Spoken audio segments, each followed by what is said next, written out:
Rrugën drejt qendrës kosovare për rehabilitimin e të mbijetuarve të torturës në Prishtinë, Ramadan Ishori dikur hezitonte ta bënte.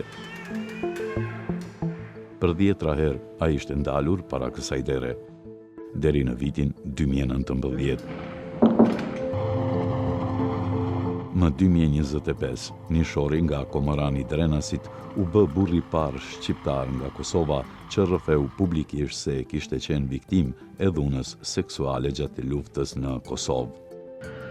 Sot ai jeton në fushë Kosovë dhe rruga drejt kësaj qendre është bërë thuajse përditshmëri për të. Dalja publike, thot Nishori, ja hoqi një barë të madhe nga vetja dhe i solli shumë mbështetje nga qytetarët. Ka pos njerëz edhe në rrugë që më kanë ol, pa veç që më kanë po përmes media, hajde unë që të vish, pa kam qevesh një kohë më unë me bim e ty. Po bërë nuk është problem. Ka pos shumë mesazhe, mbështetje, si në rrugë, si këtë ase, ka pos shumë. Ka pos pak negative, po janë ma pak ato që nuk ja vlen edhe mi përmend. Por dalja e tij publike nuk ndryshoi vetëm jetën e tij. Nishori thot se pas rrëfimit të tij, edhe burra të tjerë të mbijetuar të dhunës seksuale gjatë luftës filluan të kërkojnë ndihmë. Unë edhe ku kam pas dol vjet, në fillim kam thonë që edhe vetëm edhe ne i mbijetuar me ordë në organizata me kërku ndihmë, unë e kam kry misionin tem. Po faleminderit, shumë kanë ardhur për mbi 2-13 vjet. Që kam dolën. Në qendrën kosovare për rehabilitimin e të mbijetuarve të torturës, thonë se barra që Nishori mori përsipër ka pasur ndikim. Atë e shohin si shembull të kurajës për të mbijetuarit e tjerë të dhunës seksuale gjatë luftës.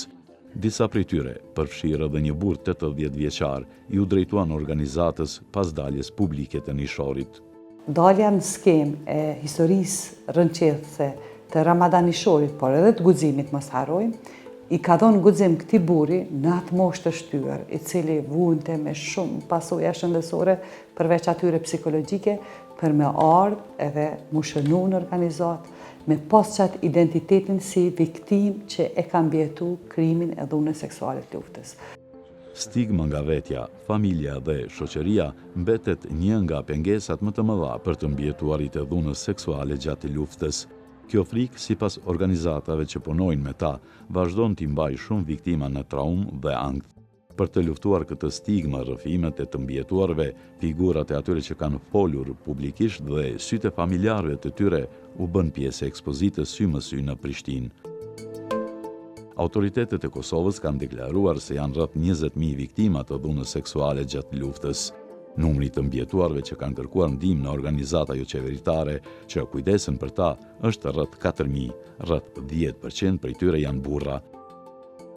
Por, edhe pse të dhënat personale ruhen me konfidencialitet, këto shifra nuk pasqyrohen në të njëjtën masë në kërkesat e adresuara në Komisionin Qeveritar për njohjen dhe verifikimin e statusit të personave të dhunuar gjatë luftës çlirimtare të Kosovës. Në përgjithësi, si numër, që 2213 janë femna dhe 204 janë meshkuj deri sot. Dhe nëse themi 204, po e shqipni që numri i kategorisë të viktimave të gjinisë mashkullore është bukur i lartë. Njohja e statusit të personit të mbijetuar të dhunës seksuale gjatë luftës në Kosovë, që nga viti 2017 u siguron këtyre personave një pension prej 230 eurosh në muaj. Por, për Ramadan Ishorin, lufta me barrën e ankthit është e gjatë. Ai thotë se ajo barrë mund të lehtësohet kur të mbijetuarit kërkojnë ndihmë.